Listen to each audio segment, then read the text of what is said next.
do our 10 seconds of silence? Yep, doing it. Look, stop. We're doing 10 seconds of silence here. Stop growling.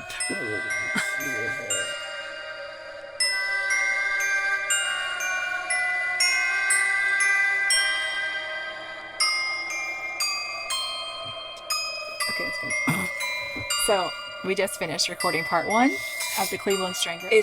Strangler. It's a doozy. I remember watching a documentary on this years ago and just sobbing. I think it was on Amazon, maybe. There is. And just sobbing while watching it.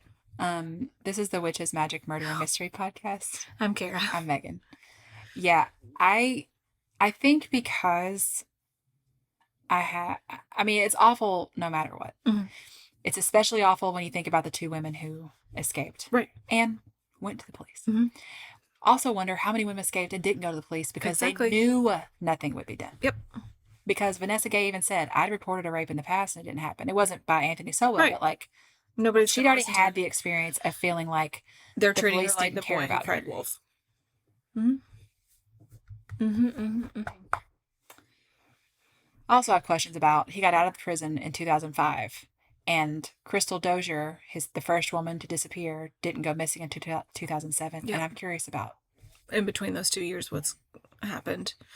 Like, did it just start with rape on the streets and then he just started taking it home? Or are there other dead bodies, places that nobody knows? Or, I don't even know. I don't know. I mean, another thing I was just thinking about, like, I was going to try to get a glimpse of where we are in the story. Also, Cleveland, what are your victim advocates doing?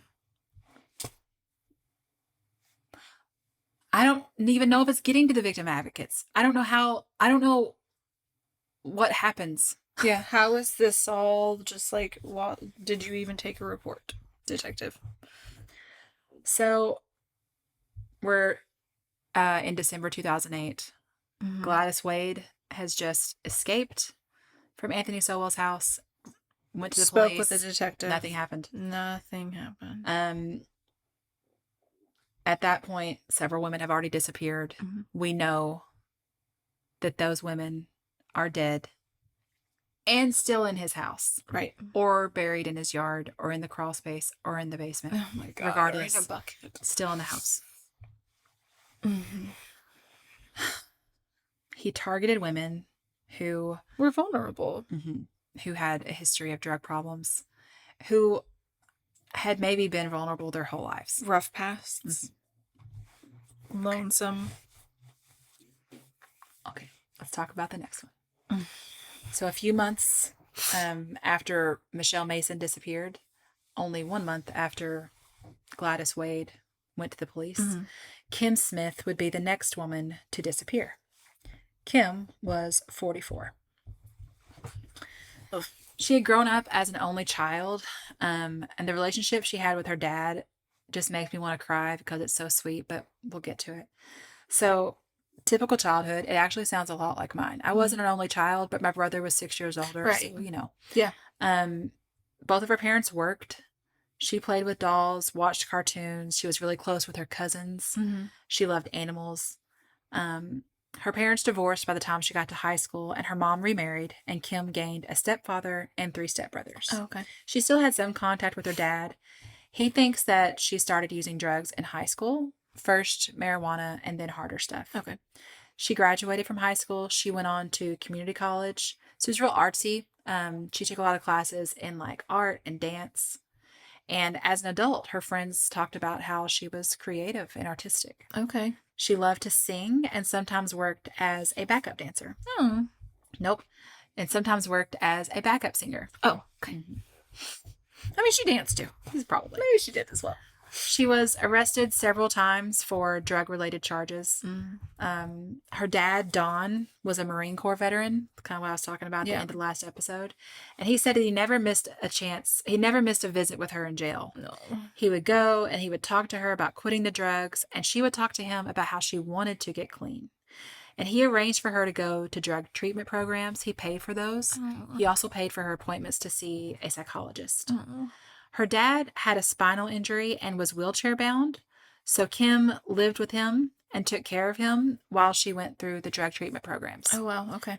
So she cleaned his apartment. She cooked for him. She made sure he got to his appointments, his doctor appointments. She picked up his medicine for him.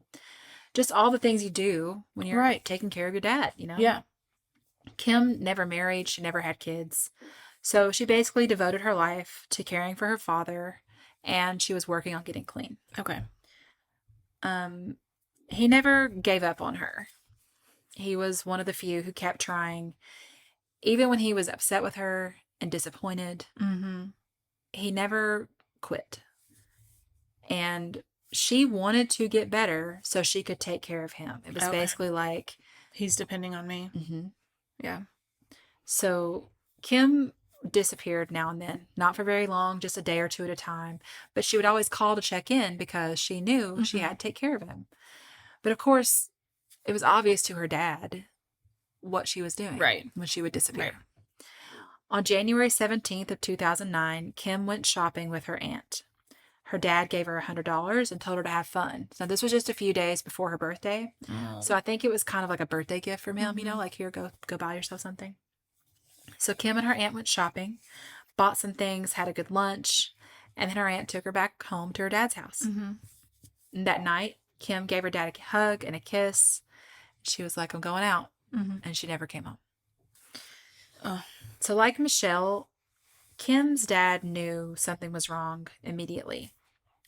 Even though she had started disappearing here and there, like I said, she would still always call and check in because she was his caretaker, and that was one of the only things she really cared about.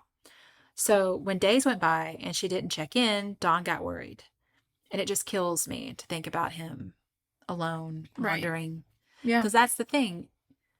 You don't know what to think. And you don't know if they're going to call again or they're going to show. They could just magically show up after a really long period of time. Yeah. So he put up $1,000 reward for her for information about where she was. He reached out to her friends and they helped him put her picture up everywhere. He got lots of phone calls, but it was all just people trying to get the reward money. Like nobody had any kind of good information for him.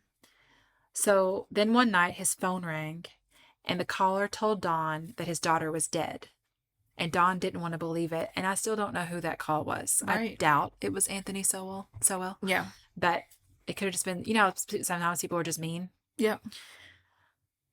So he didn't file a missing persons report until he heard about dead bodies found inside Anthony Sowell's home. So something that a lot of family members had to do at this point was go provide a DNA sample because the bodies were decomposed. So he heard about the dead bodies inside Anthony Sowell's home. That's when he filed a missing persons report. And he went and gave a DNA sample. And that's when he learned that Kim was indeed one of Sowell's victims. Wow. 44-year-old Nancy Cobbs vanished in April of 2009, 3 months after Kim disappeared. And all of these are terrible. None of these are worse than the other. It's all tragic and awful and heartbreaking and chilling. But this one, Nancy was a friend of Anthony Sowell. Oh my God. He knew her. And it didn't matter. Like they hung out. Her family knew him. She wasn't just some random woman he picked up off the street. Yeah. They spent time together. Some stranger to him. Nancy grew up an only child. Her parents weren't married, but they all lived together in Cleveland. She dropped out of high school when she got pregnant, but she got her GED. Her daughter was born, and she married William, who was the father of her child. He went on to serve in the military, and Nancy had a second child, a son. Nancy and William divorced a few years after they married. Then Nancy met Adam Williams, and the two of them had a relationship that lasted for 9 years. So I didn't see any mention of Nancy doing drugs before this time. Okay. But Adam said that she had been doing drugs early in the relationship, and they had a daughter together named Audrey. Adam also said that Nancy was a good person. He said the only person that Nancy hurt and abused was herself. Adam moved to Kansas to go to truck driving school, and Nancy and Audrey were supposed to come with him. But then Nancy, her drug habit got in the way. So she was back to using, and she wound up in jail. And then Audrey's grandmother took custody of Audrey. So Audrey says that she and her mother were super close, that she always wanted to be with her. Nancy taught Audrey how to bake, how to decorate, how to make jewelry. Once Nancy's mother took custody of Audrey and her siblings, Audrey rebelled. She says that all of her friends had their moms. And she was like, my mom's in jail. My dad's in Kansas doing his own thing. Nobody cares about me. Oh, no. By the time she was 13, Audrey had her first child. Oof. Nancy felt like she'd missed the years that she should have been mothering when she was in prison. Yeah. So she went all out for her 5 grandkids. She took them to the park. She taught them to ride bikes. She moved in with Audrey and she helped take care of the kids. Okay. In April of 2009, Nancy had spent the day with Audrey and her kids like usual, but she went out that night saying she would be back. And she never came back. Audrey filed a missing persons report the next day. She put up flyers all over the place, but she said that the flyers would always disappear within a couple days. Oh. And there's one store owner who said Anthony Sowell takes them down. I don't know if that's Right. It could be something someone adds after the fact. Right. But that's not the only person who says they put up flyers and then they would disappear. That summer, Audrey and 30 friends and relatives formed a search party, breaking down the doors of abandoned homes around Cleveland looking for Nancy. Audrey said she had this feeling that her mother was trapped in a house somewhere. But they never looked on Imperial Avenue. 6 months later, Audrey and her sister submitted DNA samples just like Kim's dad after hearing about the bodies found inside Anthony Sowell's home. That's how they learned that their mother was indeed one of its victims. Oh my God. Oh. Murdered by the man that she called a friend. Yeah. A man who Audrey recognized. Like Audrey wouldn't have thought to check his house. That's what I was going to say. Even if they had gone on Imperial Avenue, they would have just walked, oh, that's Anthony's house. That's my mom's friend's house. Don't worry, he's probably looking for it too. Amelda Hunter, who went by Amy, was born into a huge family. She was one of 8 kids, the 3rd oldest. She grew up in Chicago, where she was kind of known as a bookworm. She liked reading the classics. She really liked the Diary of Anne Frank. No. When her mother's second husband abandoned them, Amelda's oldest sister was living in Cleveland. So she hears about the second husband leaving, and she just goes on down there, gets her mother and her siblings, and moves them up to Cleveland with her. Oh, wow. She was like, they can be near me. I can help take care of everybody. Amy, like so many of the others we've discussed here, became a teen mom. She didn't finish high school. She got pregnant back in Chicago. Her sister says the father was a teacher who'd given Amy alcohol at a party. Oh. I don't know if that's confirmed or just maybe what Amy told her sister. I don't know. But in Cleveland, relatives, they said it was inevitable that Amy was going to get hooked on drugs because they were all surrounded by it. And this is something I kept seeing brought up in a lot of the articles that I read. There was almost there was a point when suddenly it was crack and cocaine took over. And if you were already the least bit vulnerable, like any one of these women, Oh, God. she and her siblings were all surrounded by it. One of her sisters, who is now sober, says that her family is the one that got her started on crack cocaine because they were all using. Amy's daughter, when she was born, was diagnosed with cerebral palsy, which left her deaf and unable to speak, so she had to live in a group home. And Amy's family thinks that it was her grief over this that could have been part of what led her to become an addict. You just have something awful to deal with, and you want to escape that. So drugs are real appealing. When Amy was 19, she met Bobby Dancy. They didn't get married, but they lived together for years, and they had 3 children together. Okay. Bobby worked, and so did Amy, although she hopped around lots of different jobs. And it took Bobby years to realize that Amy had a drug problem. Oh. He said she was really discreet about it. Really? And also, Bobby was a heavy drinker, but he didn't do drugs himself, so that probably made it harder for him to see the signs. Once he realized she had a problem, their relationship started to fall apart. Bobby didn't like that Amy would sometimes just leave the kids all by themselves. For a while, it seemed like she was kind of able to do both. Bobby would wake up in the morning and Amy would be gone. But then by the time he got home from work, she would be there, and the house would be clean, and dinner would be cooked, and Amy would promise to stop using. She did go to drug treatment programs, but she never fully got clean. She was arrested and served a little time in prison on drug charges. She started going to church, and that seemed to really make a difference. There was like a 6-month stretch where people were like, I think she's actually clean. She's on the up and up, yeah. One of her sons talked about how smart she was. He said she was always reading and that she loved Jeopardy. Oh. He said that it was like shocking to him how much she knew. Like she would sit there and watch it and she would just know all the answers. Yeah. And he said this thing, I want to just quote directly because it really got to me. She was so smart, said her son, who said he sometimes flips through the books that Amy kept on the walls of shelves at their house. I think she felt restricted due to some of the choices she made in her life and things that just happened. Maybe she felt crippled by those things. Maybe that caused her to be more miserable and use more and abuse more. Because wouldn't it feel helpless? Yeah.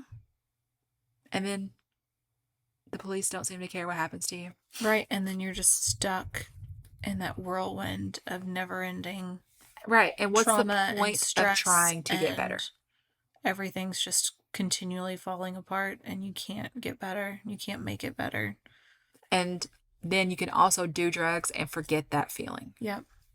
And then it is better because it doesn't exist. Oh. And you see it in other people around you. Uh-huh. That's how they're coping. Yep. There are people watching you and it's learning easily it. accessible. Yep. Then in the spring of 2009, so it had to be around the same time that Nancy Cobbs vanished, Amy disappeared. Bobby was kind of used to it here and there, so he didn't file a missing persons report. He just assumed that she was back to her old ways. No one filed a missing persons report until bodies were discovered at the house on Imperial Avenue. When Amy's sister Denise saw Anthony Sowell's house on the news, she remembered that Amy had taken her to a party there a couple years earlier. Denise didn't meet Anthony that night. She had noticed that some of the women at the party seemed to be regulars, and those women recognized Amy. Taylor, who was Amy's oldest sister, said that, like Nancy, Amy had considered Anthony Sowell a friend. So here's what Taylor said about it. When she would leave and be gone for a little while, that's whose house she was at, said Taylor, 55. The impression she gave me of Anthony Sowell was this was a nice man, that he was nice to her and did whatever he could for her. He was her buddy. That is how Amy spoke of the man who murdered her. My God.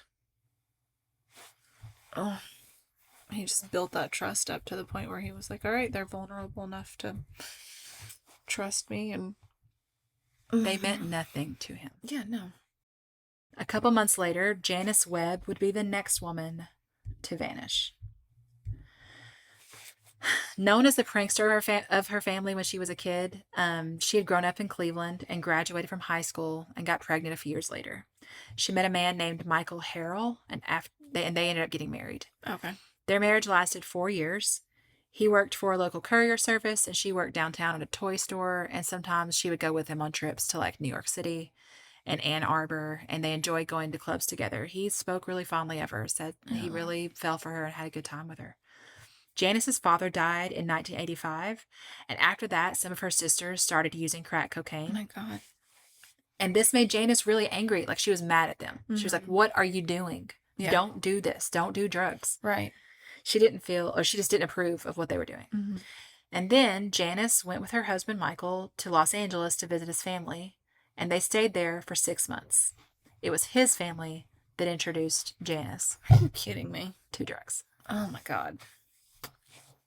When they returned to Cleveland, Michael, who's sober now, he says he felt like he had to do drugs to stay with her.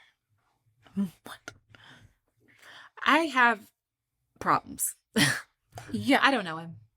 Clearly, we're not friends. Right. But he was like, I had to buy drugs and have them at home because if there were no drugs at home, then she would leave to go find drugs. Okay. Maybe instead of spending that money on drugs, you just spend it on. That's what I like. If you love treatment, maybe you could have done that instead. Yeah, maybe you could have. They eventually divorced, but stayed in touch. Janice got into trouble with the police with drug charges and things related to that. Her sister said that Janice was the peacekeeper in the family, that she was all about her family and keeping everyone together. One of her other sisters had gotten clean, and she said that Janice often asked her for advice on how to quit drugs. Mm. Now, you know how Michael, I said they stayed in touch? Mm-hmm. He admits to kind of enabling her because she would ask him for money, and he knew what she was going to do with that money, and he gave it to her anyway. And it's also real easy to sit back like I'm doing right now and be mad at him for that. Right, exactly. But also, having been a person who loves an addict in their family, I've watched a lot of people do the same thing because what can you do? Yeah.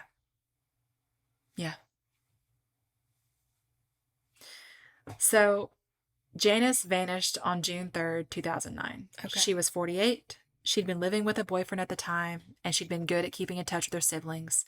So her family waited a little bit, but ultimately decided something had to be wrong for her to go so long without checking in. 1 month after she disappeared, her family filed a missing persons report. Her body was found inside Anthony Sowell's home 5 months later.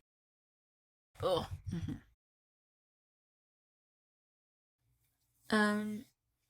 Why don't I have her last name here? That's annoying.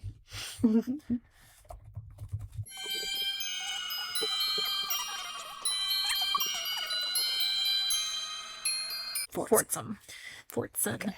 Telacia Fortson was the next one to disappear. Like LaShonda, who I spoke about earlier, she was taken from her parents and put into foster care when she was young. Sometime around 5 or 6 years old. Her mom was a drug addict and her dad was an alcoholic. Gosh. That's the thing.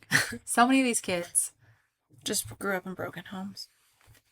And they're just kids. They do all the things kids do that you hear about. It's just not fair. Nope. The woman who adopted her was a school bus monitor, and she taught Telacia to love animals and keep a clean house. Telacia loved to make flower arrangements and style hair. And her adopted mother was like, you should totally go get your cosmetology license because she had a knack for it. Telacia started using marijuana at 14, and by 20, she was doing cocaine. Oh my gosh. She ran away a lot, and a lot of the time, when she ran away, she would go back to the home of this woman who had been one of her early foster moms. Oh. Which is like, she just wanted to go back there. During her teenage years, she refused to follow the rules at her adoptive mother's home, and so she usually chose to stay at various friends' homes instead. She really struggled with the whole thing of being taken from her parents and like this feeling of abandonment. Yeah. Telacia started, by 17, Telacia was living in a residential treatment facility for kids with drug problems. She finished high school while she was there. Okay. And she generally she did better in general while she was there. I mean, obviously, because the program controlled so much of her life. It was very structured. Had a support group, had kept her off the streets. I'm sure they could control whether there were drugs in there or not. But then when she left the program, she struggled again. Okay. She was arrested on drug charges and later tested positive for cocaine while pregnant. Oh.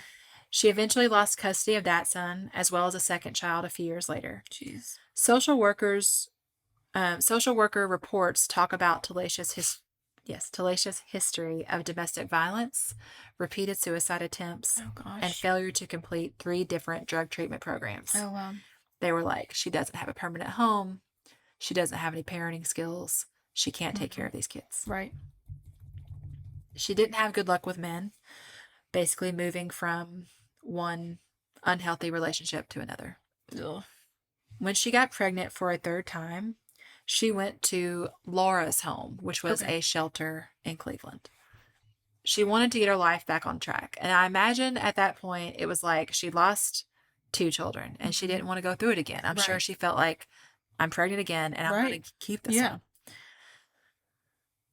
One of the caseworkers said that she remembers how Telacia was really devoted to the program. No. She journaled. She wrote a lot of poetry. She sang in the shelter's choir. She went through a job training program. She gave birth to her daughter there, and they said that it was the longest amount of time she ever got to spend with one of her babies because it wasn't taken from her right away. And then she felt ready to make it on her own. She moved out. Okay. And the next line kills me. Oh, God. She returned to Laura's home a few months later, relapsed, and having lost custody of her third baby. Oh, my God. Oh. I can't stand it. No. So, you know, to get back into the program, Mm-hmm. I'm sure there was a process and like Right. an interview they had to do Mm-hmm. with her. And when they asked her if she thought she was really ready to change, Telacia said, "If I go out there again, I will die." Wow. She was sure of it. So they let her back in. And the next day, Telacia left the shelter and never returned. Oh, my God. She was last seen in June of 2009, dropping off groceries for her adoptive mom, which was a thing she did a lot. Mm-hmm. She cleaned her house, she cooked some dinner for her, and her mom reported her missing later. Oh, my gosh. Her remains, Telacia's remains, were found inside Anthony Sowell's house. Of course they were. So this last one, it really, I mean, again, they're all awful. I don't Yep. know. There's no way to, but this one just really got to me. Yeah. So Diane Turner was the last woman to go missing. Mm-hmm. In September. When were they all discovered? Beginning of November 2009. Okay. So Diane Turner went missing in September of 2009. Okay. She'd been born and raised in Cleveland. Her mother wasn't really around much, and Diane reportedly told people that she'd been physically abused as a child, even saying she'd once been hit in the head with a hammer during a childhood incident of abuse. Yeah, I couldn't find anything about when she started doing drugs, but she had multiple arrests for drug charges from 1991 to 2009. Oh, wow. She was known to work as a prostitute to get money for drugs. Mm-hmm. She had 5 children and lost custody of all of them. Okay. She's described as the kind of drug user who's hard to help. She was in and out of jail, changed addresses a lot, and didn't stick to drug treatment programs. I gotta fix that because it's gonna drive me crazy.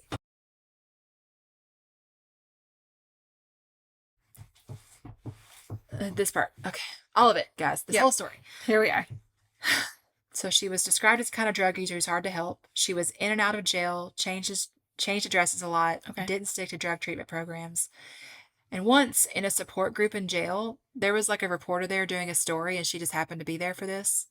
And she talked about her life, and this is what the reporter recorded that Diane said.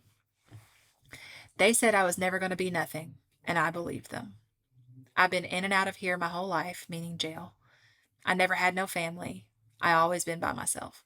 Oh. It's... Oh. So Diane met James Martin, a reformed addict, in the early 90s. Okay. And she had kind of known him before from when he was an addict. Okay. They moved in together, and he had one rule. He told Diane, "If you want to stay with me, you can't do any drugs." And he showed her how to get clean. Oh. And now I just told you about from the support group how she had basically felt her whole life that just she had no one cared. No one cared. Mm-hmm. James brought her into his life and made her a part of his community. She wasn't on her own anymore. She knew people who cared about her. She started going to church. She went through a 12-step program. And it wasn't like a perfectly linear path to sobriety. Right. But she was trying. Mm-hmm. And then Diane became pregnant again, this time with James's child. She didn't do any drugs. She went to all of her doctor appointments. Mm-hmm. She was determined to not lose another baby. Yeah.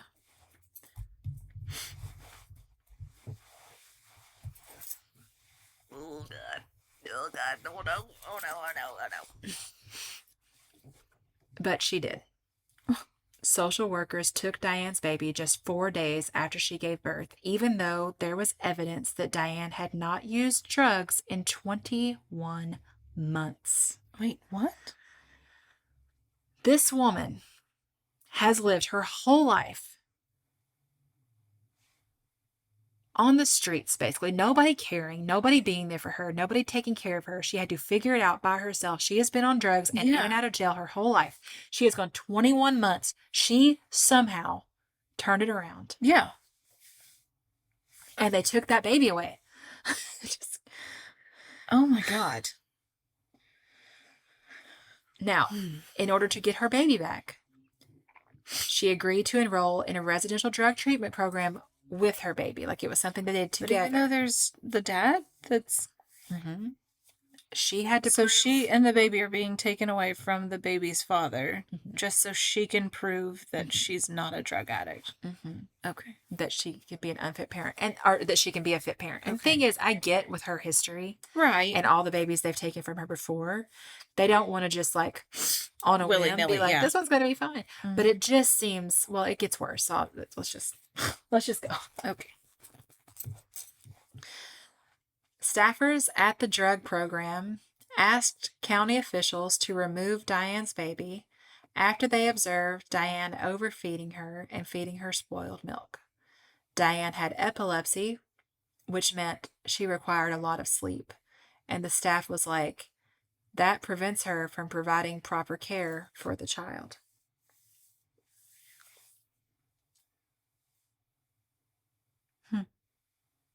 Mm-hmm. It just makes me so mad. Okay, here we go. So I'm not a social worker. I don't Right. work in one of these places. Right. But I do know that you have to give people a chance to feel successful. Right. Instead of constantly Tearing them down. Mm-hmm. And Diane was doing it. She was doing the work. Yep. The incredibly hard work. Mm-hmm. And to her, it felt like it didn't matter. And she already felt like it didn't matter. You know? Like, yeah. Like she stated in an interview that she didn't matter. The program was saying they couldn't provide the care she needed due to her epilepsy. And she lost custody of her child anyway, no matter what she had done, all this work that she had done. So she was just like, what's the point? Even though the drugs had stopped. Yeah. And James was like, stay in the program. Mm-hmm. Because he knew what was going to happen if she didn't. Yeah. But she was like, why? Yeah. They're never going to give me my baby back. He was like, finish the program and then maybe they'll give it, then we'll fight to get the baby back. And she's like, they're never going to get, and no wonder she felt that way. Yeah. I mean, yeah, they didn't, oh God. There was no one. She just kept telling James, they're not going to give the baby back. And so she gave up. She left the program and was back on drugs a few months later. She and James broke up, but stayed in touch. Oh my gosh. James last spoke to Diane in September of 2009 when she called to tell him happy birthday. Oh. And that was it. Within a few weeks, James started hearing that people hadn't seen Diane anywhere in a while. And that was around the same time that police discovered 11 dead bodies in Anthony Sowell's home. Oh my God. So the other 10 victims were identified like in the first week of November. Mm-hmm. They knocked on his door October 29th. It only took a little over a week and everybody's identified, except for one. And people thought at first, well, I guess it took a while to identify Diane because no one reported her missing, but that's not it. Mm-hmm. The reason they couldn't identify her is because no one could find a blood relative to give a DNA sample because she had no one. Yep. No one knew what had ever happened to any of the rest of her family. And then James was like, we have a baby. Yeah, so he found the baby. And that's where they got the DNA sample from. Because again, they had to do a DNA sample to identify. Mm-hmm. Her body had been found in a third-floor bedroom of the house on Imperial Avenue. Oh my God. So those are the victims. And it makes me crazy. Yeah. Especially when we think about Vanessa Gay. That happened September of 2008, a little over a year before they caught him. Yep. Just think of all the attacks that happened after Vanessa Gay. Michelle Mason, who was freaking clean at the time that she died. She volunteered with the AIDS task force. She spoke at AA meetings to other addicts. Kim Smith, who was so devoted to her dad. cooking for him, making sure he got to his doctor's appointments. Nancy Cobb, who was getting this like second chance at motherhood by giving everything she could to her grandkids. Amy Hunter, who freaking loved to watch Jeopardy with her son. Janice Webb, the prankster and peacekeeper who was so close with her family. Telacia Fortson, who worked so hard in that Laura's Home shelter to get clean so she could be a mom. And even though she failed, she went back. Because she was brave enough to try again. Yeah, because she told them herself, I'm not going to make it if I don't stick with this. And then Diane Turner, who had basically never had anyone looking out for her and somehow got clean, all capital letters again, for 21 months.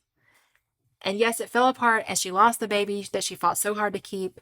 But I mean, she'd gotten legitimately sober for almost 2 years. So she probably could have done it again. Oh, yeah, for sure. If she had just had more time. Yeah. Those all happened after Vanessa Gay ran out of Anthony Sowell's house and reported to police that she had seen a dead body in one of the bedrooms. And all but Michelle happened after Gladys Wade ran bleeding from Anthony's house and gave police a full report of what happened to her, which led to nothing. Exactly. Okay.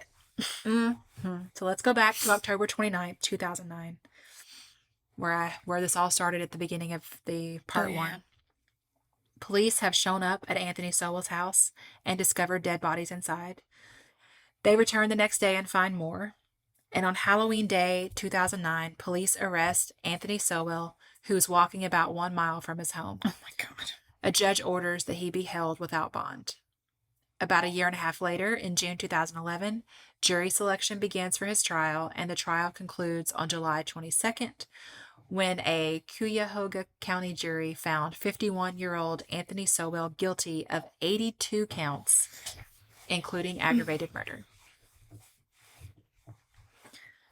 This was a death penalty case, and so Anthony Sowell is ultimately sentenced to death. His attorney had tried to argue that Anthony's abusive childhood had caused repercussions throughout his life and that should be a reason to spare him the death penalty. The attorney was like, Anthony Sowell is not a monster. He was damaged by childhood abuse and serious mental health problems.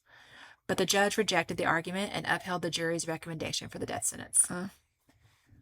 Obviously, this case shows some deficiencies in the Cleveland criminal justice system. I mean, there's even an argument to be made that the man was in jail for 15 years and clearly not rehabilitated at all. Women who had survived attacks by Anthony Sowell were not taken seriously. Some of them said that they could tell when they spoke to police that the police either didn't care or didn't believe them. Registered sex offender, just keep in mind. In prison for 15 years for these same offenses. Did they even look him up? Did they not know that? Or did that just not matter? Did they know that? Did they believe them and just think, you're an addict, you deserve it? What did they think? Yeah. We know that there are several families who didn't file missing persons reports. Right. But even the families who did file missing persons reports felt like they weren't taken seriously. Police would be like, well, they're just off doing drugs and they'll come back when they're ready. Cleveland paid out more than $1.3 million to victims and their families to settle lawsuits over how detectives handled accusations against Sowell before his arrest. Beyond the issues with law enforcement, the families of the victims in this case also felt ignored by the media, who didn't seem to feel the need to cover the disappearances of the victims, even when families sent press releases and invited the media to cover the case. That's absurd.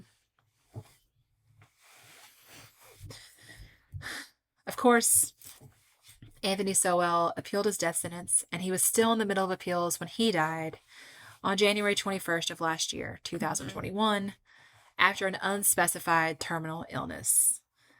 We don't know. They're not really allowed to tell us what he died from. We just know that it's not COVID. Yeah. And he was 61 years old.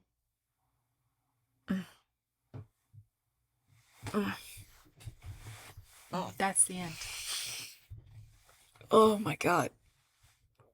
I know. Cleveland. And all those families. And all the hopelessness all around. The hopelessness that led you to become an addict, the hopelessness that led you to stay there, the hopelessness that you feel every time something bad happened to you and it didn't seem like, Yeah.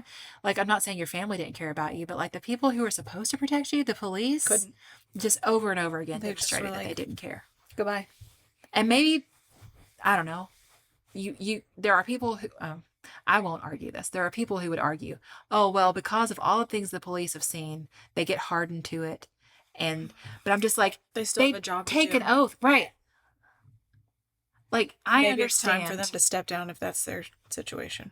Right. If they If you can no can't bring longer- yourself to care, If they can no longer protect and serve, then they need to go somewhere else.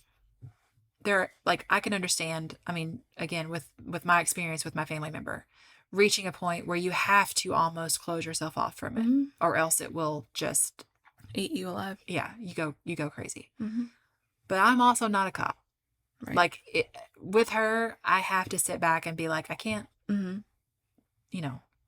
put anybody that I love in danger for Yeah. her anymore. Like, I can't. But I'm not a cop. Mhm. I didn't take an oath, Also, dispatchers do as well. Mm-hmm. It's their job to get something to They that were person. repeatedly failed. Mhm. So, Mm. one of the main reasons I wanted to go through all this was because I vaguely knew this story. Again, Right. I generally don't get too into serial killer stuff, Mhm. but I had heard this. And I had heard, like, yep, all his victims were these women on the fringes of society. Yeah. And it became almost like that's all you knew Mm-hmm. about them. Oh, yeah, they were vulnerable women. They were drug addicts. Yeah. Some of them did sex work. Some of them did this. It's like they were reduced to that Mhm. because that's the quick narrative. But, hopefully you all got through all of this that, like, that's not, they had things they wanted to do. Right. And be. And I made it through this whole thing without crying. Oh my God. I totally thought I was going to cry earlier, and now I'm going to cry now. I just can't stand it that they were people. They were Yeah. people. They were people with problems. They were flawed. They had their demons for sure. And I'm sure. But that doesn't mean you don't step Yeah. up and help them. In the smallest capacity was your job. Right. Yeah. And, they at some point, they all had a chance, and everything failed them. So, Yeah. Just remember that people are human. Yeah. We love you. So much. If you have a story you'd like to send us, We love to hear them. yeah, You it's in the can- show notes. Find it in the show notes. Email us, witchesmagicmurdermystery@gmail.com.